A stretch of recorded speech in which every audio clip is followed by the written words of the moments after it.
नमस्कार, आप देख रहे हैं KH लाइव हिमाचल। मैं हूं आपके साथ पूजा राजपूत। आज इस इवनिंग बुलेटिन में हम आपको हिमाचल प्रदेश की तमाम बड़ी खबरों से रूबरू करवाएंगे। आइए पहले नजर डालते हैं आज की हेडलाइंस पर। हिमाचल कैबिनेट के बड़े फैसले।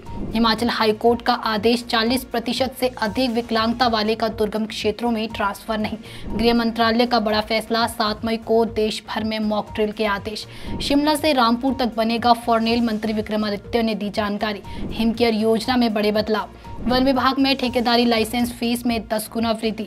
हिमाचल की फैक्ट्री में भीषण आग, 2 कामगारों की दर्दनाक मौत। हिमाचल में बारिश और अंधड़ का अलर्ट। और अब खबरें विस्तार से। मंगलवार को मुख्यमंत्री सुखविंदर सिंह सुक्खू की अध्यक्षता में आयोजित की गई मंत्रिमंडल की बैठक में भी कई बड़े फैसले लिए गए। होम स्टे बनेंगे 3 श्रेणियों में, जिससे राज्यों के पर्यटन को नया आयाम मिलेगा। वहीं 422 नए बस रूटों को मिली मंजूरी। बेरोजगारों को प्राथमिकता के आधार पर दिए जाएंगे रूट। दूसरों के घर में काम करने वाली महिलाओं को अब मिलेंगे 1500 मासिक वेतन। इंदिरा गांधी प्यारी बहना सुख सम्मान निधि योजना में किया गया शामिल। अच्छे व्यवहार वाले कैदियों की होगी कंडीशनल रिलीज। गलत गतिविधियों में लिप्त पाए जाने पर रिहाई रद्द। हमीरपुर सुजानपुर में जल शक्ति विभाग का नया डिवीजन, नए पदों का सृजन भी स्वीकृत। मक्की, गेहूं और हल्दी की खरीद दरों में बढ़ोतरी। अब किसानों को मिलेगा बेहतर दाम। हिमाचल प्रदेश हाईकोर्ट ने एक अहम आदेश में कहा है कि 40% या उससे अधिक विकलांगता वाले व्यक्ति को दुर्गम क्षेत्रों में स्थानांतरित नहीं किया जा सकता।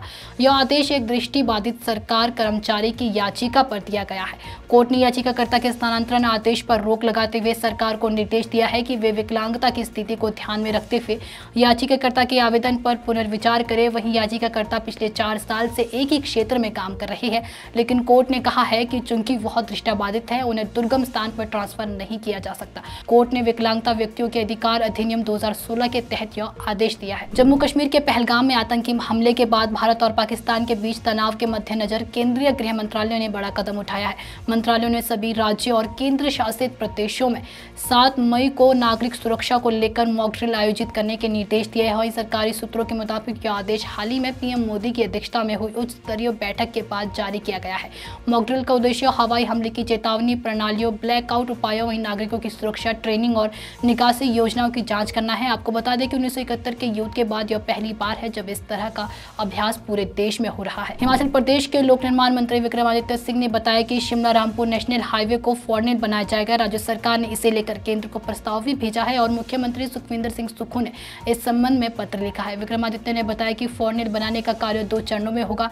पहले चरण में ढली से नारकंडा और दूसरे चरण में नारकंडा से रामपुर तक फॉरनेल बनाया जाएगा। इस दौरान उन्होंने केंद्र से आग्रह किया है कि पहाड़ों की कटाई कम हो और जहां संभव हो वहां ज्यादा से ज्यादा टनल बनाई जाए ताकि पर्यावरण पर कम असर पड़े। हिमाचल प्रदेश सरकार हिमकेयर योजना में बड़ा बदलाव करने जा रही है। अब अच्छे आय वाले व्यवसायी और उद्योगपति इस योजना से बाहर होंगे। वहीं बीपीएल, विधवा, परित्यक्ता, एकल नारी और गरीब तबकों से कोई फीस नहीं ली जाएगी। सरकार योजना को इंश्योरेंस मॉडल पर लागू करने पर भी विचार कर रही है। हिमाचल प्रदेश सरकार ने वन विभाग में ठेकेदारी लाइसेंस के लिए पंजीकरण शुल्क में 10 गुना वृद्धि कर दी है। अब नए पंजीकरण के लिए 500 रुपए की जगह 5000 रुपए अदा करने होंगे। यह बदलाव लगभग 30 साल बाद किया गया है, जिससे प्रदेश सरकार को आय के स्रोत बढ़ाने में मदद मिलेगी।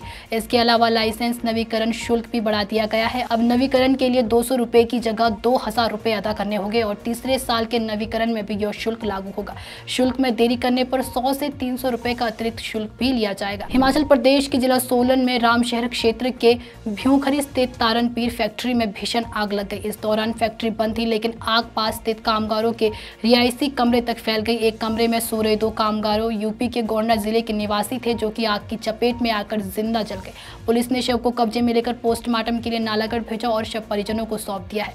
आग लगने के कारणों का अभी तक पता नहीं चल पाया है। वहीं नालागढ़ के एसडीएम राजकुमार और डीएसपी भीषण ठाकुर और रामशहर के नायब तहसीलदार ने घटनास्थल का दौरा किया। वहीं फॉरेंसिक टीम ने जरूरी सबूत जुटाए हैं। डीएसपी भीषण ठाकुर के मुताबिक पुलिस ने कंपनी के संचालक के खिलाफ मामला दर्ज कर आगे की छानबीन शुरू कर दी है। हिमाचल प्रदेश में आगामी सप्ताह भर बारिश जारी रहने की संभावना है। वहीं मौसम विभाग ने कई इलाकों में अंधड़ का भी अलर्ट जारी किया है। शिमला में मंगलवार दोपहर से झमाझम बारिश शुरू हो गई है। वहीं पिछले 24 घंटों में धौलाकुआं में 40.5 मिलीमीटर, वहीं पावटा साहिब में 34 मिलीमीटर और अन्य स्थानों पर भी बारिश दर्ज हुई है। मौसम विज्ञान केंद्र शिमला के अनुसार 6 से 9 मई तक राज्य के कई क्षेत्रों में हल्की से मध्यम बारिश हो सकती है, जबकि 10 से 12 मई तक कुछ स्थानों पर और बारिश की संभावना जताई गई है। इसी दौरान 40 से 50 किलोमीटर प्रति घंटे की रफ्तार से अंधड़ चल सकता है। आने वाले 2 से 3 दिनों में न्यूनतम तापमान में 2 से 3 डिग्री की गिरावट आ सकती है। शिमला में न्यूनतम तापमान 12.1 डिग्री सेल्सियस, सुंदरनगर में 15.4 डिग्री सेल्सियस और कुल मिलाकर राज्यों के अधिकांश स्थानों पर तापमान सामान्य रहेगा। तो ये थी प्रदेश की कुछ तमाम बड़ी खबरें। अगर आपको वीडियो पसंद आई हो तो वीडियो को लाइक, कमेंट, शेयर और हमारे Facebook page KH live Himachal को फॉलो अवश्य करें। अगर आप हमारे इस वीडियो को यूट्यूब चैनल के माध्यम से देख रहे हैं तो हमारे यूट्यूब चैनल को भी सब्सक्राइब जरूर करें। धन्यवाद।